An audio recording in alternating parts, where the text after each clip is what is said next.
Perkenalkan, nama saya Vanse Vanda, NIM 0566 di Gampa 19 dari Prodi Teknologi Pendidikan UPBJJ Malang.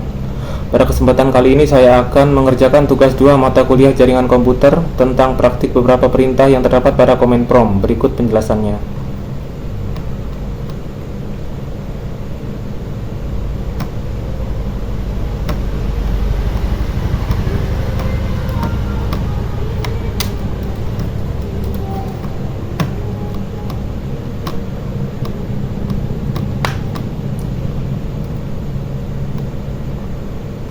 Yang pertama adalah cd atau change directory. Perintah cd digunakan untuk berpindah dari satu folder atau directory ke folder lain di dalam sistem file. Contohnya, jika kamu mengetik cd directory c/user, maka kamu akan masuk ke folder user. Perintah ini membantu kita menavigasi struktur penyimpanan komputer agar bisa bekerja di lokasi file yang diinginkan.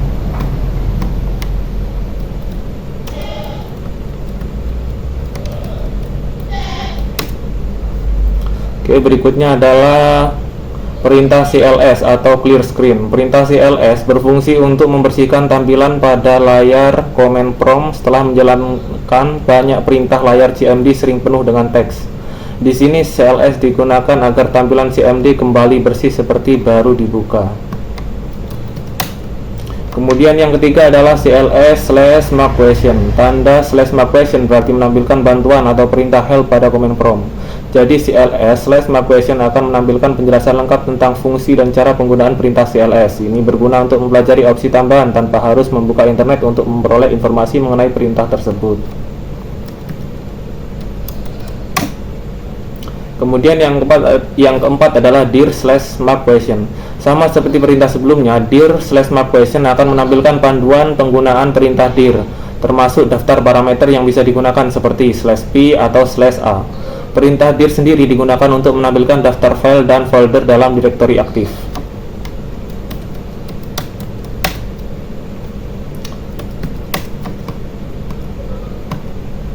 Kemudian yang kelima adalah ipconfig.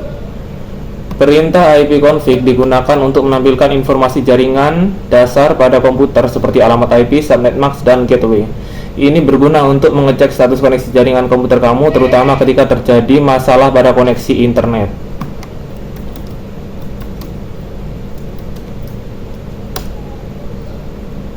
Oke, kemudian yang keenam adalah ipconfig/all. ipconfig/all adalah cara untuk menampilkan informasi jaringan yang lebih lengkap, termasuk alamat MAC atau physical address, DNS server, dan DHCP status. Perintah ini sangat penting bagi teknisi jaringan untuk diagnosis detail konfigurasi jaringan.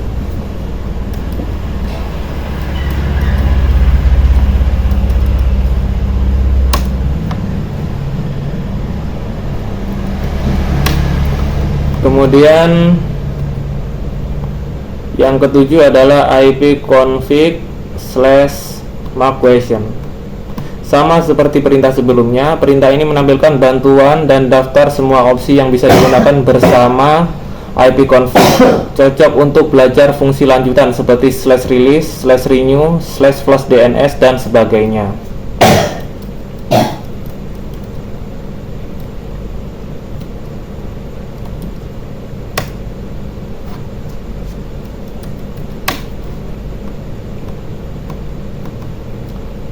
Kemudian yang kedelapan adalah ipconfig/release. Perintah ini digunakan untuk melepaskan alamat IP yang sedang digunakan komputer, terutama jika alamat tersebut diberikan oleh DHCP server. Biasanya dijalankan sebelum memperbarui alamat IP baru. Contoh kasusnya ketika koneksi sedang bermasalah atau terjadinya konflik pada IP.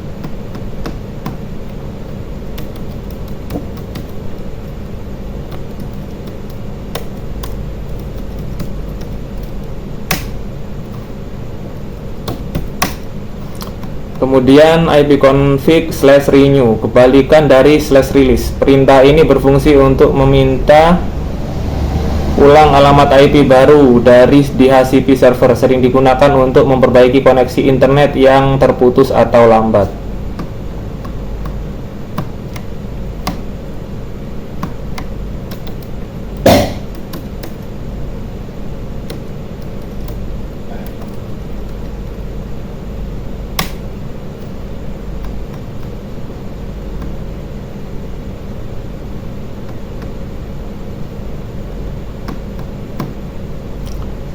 Kemudian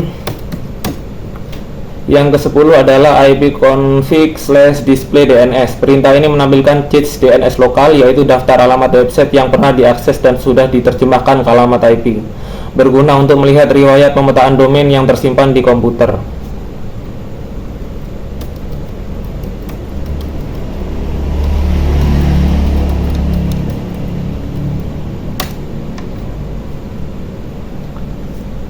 Oke, kemudian yang ke-11 adalah ipconfig/flush DNS.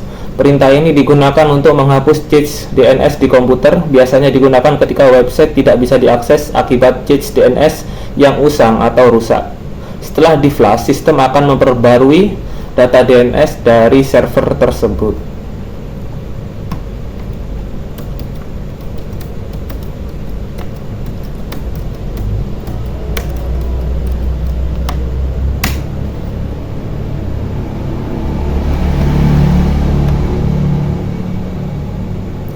Kemudian yang ke-12 adalah perintah ipconfig atau perintah ipconfig/register DNS. Perintah ini memperbarui dan mendaftarkan ulang nama host komputer ke DNS server. Fungsinya penting untuk komputer yang tergabung dalam jaringan besar agar tetap bisa dikenali oleh server DNS.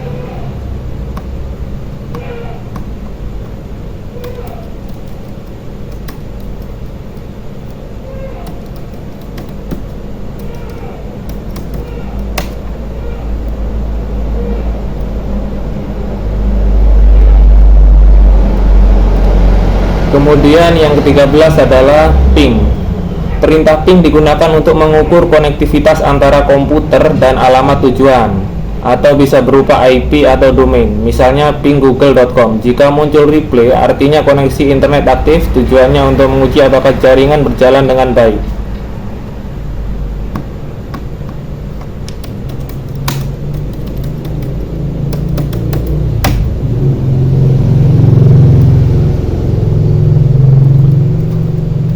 Kemudian yang ke-14 adalah netstart. Netstart menampilkan informasi koneksi jaringan yang aktif termasuk port yang terbuka dan alamat IP yang sedang terhubung. Hal tersebut berguna untuk memonitor aktivitas jaringan dan mendeteksi keseluruhan koneksi yang terhubung.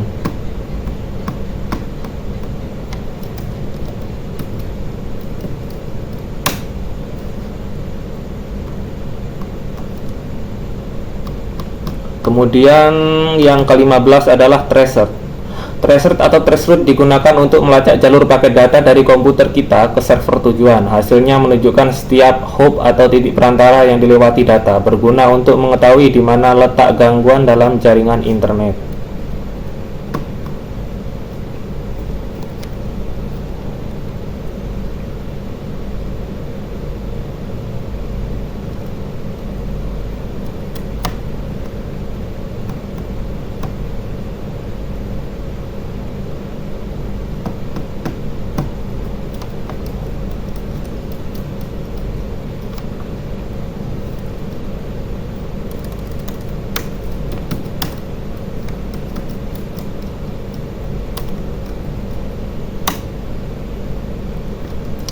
Kemudian yang ke-16 adalah path-ping.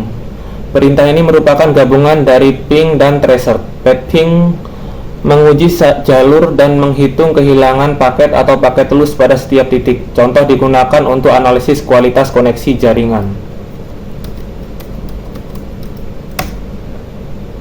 Kemudian yang ke-17 adalah nslookup. Perintah ini digunakan untuk mengecek alamat IP dari sebuah nama domain atau sebaliknya. Misalnya nslookup google.com akan menampilkan alamat IP server Google.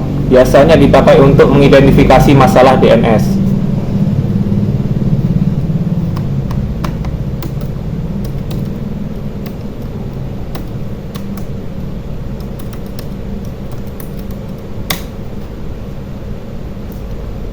Oke, kemudian ke-18 adalah nets. Nets atau network cell adalah perintah tingkat lanjut untuk mengkonfigurasi, memantau, dan memperbaiki pengaturan jaringan. Misalnya kita bisa mengatur Wi-Fi, proxy, atau firewall langsung dari CMD. Sebagai contoh, Nets Interface IP Show Address digunakan untuk menampilkan konfigurasi alamat IP. Pada umumnya perintah tersebut digunakan oleh administrator jaringan profesional.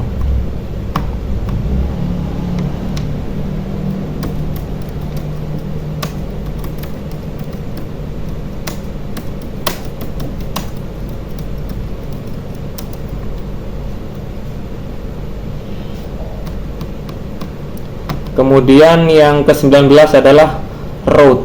Perintah route digunakan untuk menampilkan dan mengatur tabel route jaringan. Fungsinya adalah memastikan data dikirim melalui jalur terbaik di jaringan. Biasanya digunakan dalam pengaturan jaringan kompleks seperti LAN dengan kapasitas koneksi besar.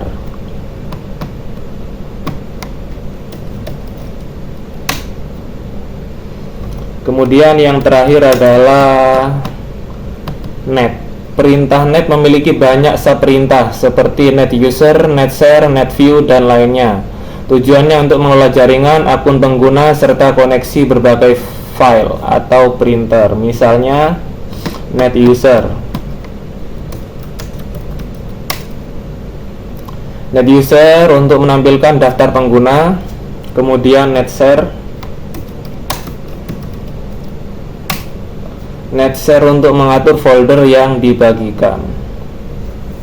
Demikian penjelasan untuk tugas 2 mata kuliah jaringan komputer. Saya Evan Sevanda pamit undur diri. Terima kasih.